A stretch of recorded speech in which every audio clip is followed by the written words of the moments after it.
Okay, Mr. Mba, one other thing that I think many people want to know from you is something that, of course, INEC and in conjunction with the police has also put together, and that's the fact that the police is heading the security apparatus of INEC for this election. And, of course, the police is working with other security apparatus of state. Which of the security agencies will be doing what? So, because many of them are going to be at the polling booths and all of that, who is going to be doing what so that people can be clear of what to expect from whom?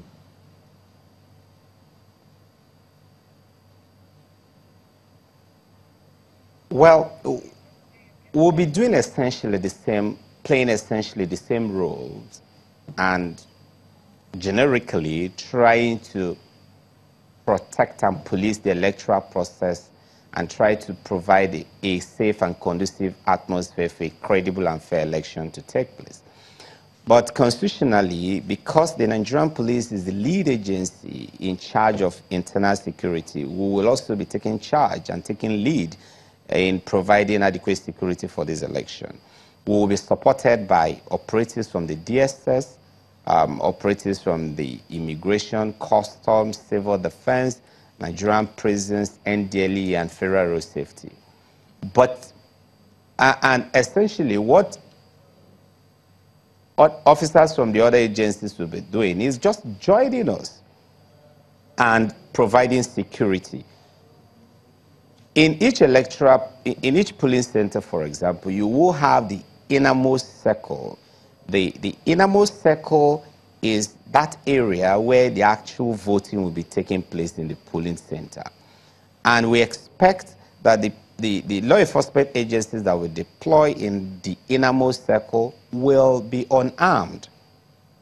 Then the outer circle goes a little bit away from where the election or the voting is taking place. And then you begin to see armed units. And of course, the outermost is where you have armed units conducting patrols and sometimes conducting special stop and search. But in all this, we will have personnel from the EOD, the bomb disposal squad, for example, conducting electronic sweeping of very sensitive areas like the collation centers and the rest of them. We will have those areas will be swept electronically to ensure that there's no ID or any explosive hidden there. Then we'll also have personnel from the tactical squad, the police mobile force, the counter-terrorism unit, the special protection unit. These officers, who are, of course, the arm-bearing unit, they are more like the punching arm of the force, the elite arm of the force. They will be providing specialized escort services, because movement of INEC materials, movement and escort of not just the electoral materials, but also the results and the officials will be carried out by these operatives from the tactical squad. But in all of this, there's going to be a strong synergy, a strong collaboration across the border. We will all be guided by the same rules of engagement, by the same standard operational procedures. Of course, we also expect our brothers from the military to also provide backup operations, but substantially from a distance. I can assure you again that there will not be any disagreement. It's not the first time we are carrying out joint operations. And the good thing about joint operations is that they also have a way of fostering national unity. They also have a way of fostering interagency collaboration and friendship. And they also have a way of helping us to fill in the gaps in terms of manpower resources, in terms of logistics, and in terms of knowledge and general know-how. So at the end of the day, you have a pool of personnel, a pool of resources, a pool of logistics, and a pool of technical know-how.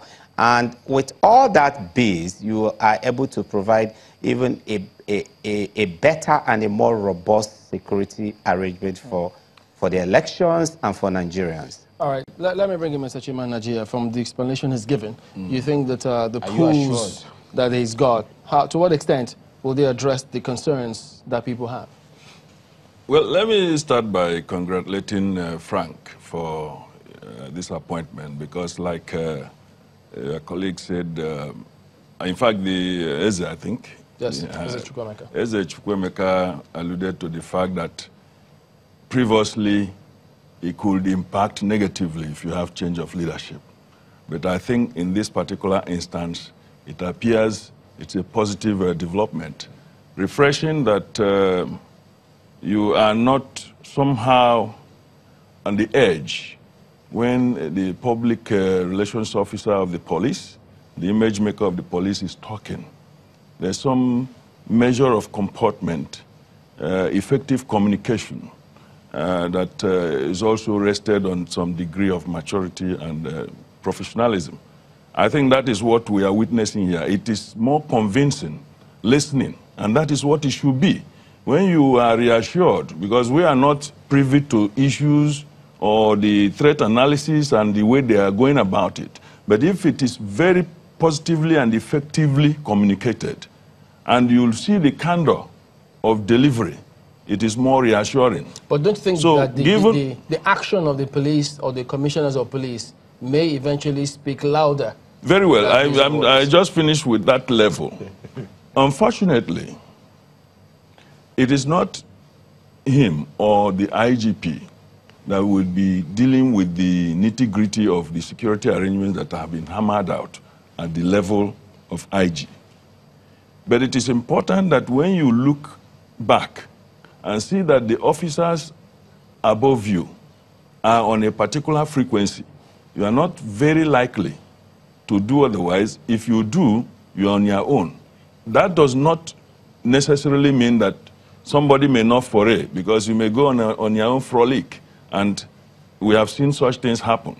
You know, even sometimes we talk to officers, they say, IG is in Abuja, that is his own. He's doing his own, and we are doing our own. And it is important, therefore, knowing this, that the leadership of the police, either at the state level or the divisional level, if the level of IGP is intact, as is being communicated now, to ensure that they address these lapses and tendencies. One of the things that, you know, would be expected then would be how the various components of the Nigerian police force would work together. For instance, Mr. Frank Umba mentioned the Special Election Investigation Team. One of the things that one would want to find out is how that team will be able to work together. One is from the center, and then the CPs at the state level. The police is one command. Okay. It's a chain of command. The other ones are just a question of divisions and for administrative, convenience. Once the IG says anything and it is agreed by the police management team, I believe it is an order for implementation at the various chains of that command. However, it is also important to address the issue of motivation of officers. Have they been properly motivated? Because if you do not take care of welfare and all that, and they believe that some higher officers have cornered, perhaps, it may be a belief. It may not be the reality, but... Let's get the reality check. Mr. Mark, could you tell us now, this Special Electoral Offense Investigation Team, okay, we'll come back to that in a moment. I want to see how motivated they are, but we'll do that when we'll come back in a moment. Stay with us.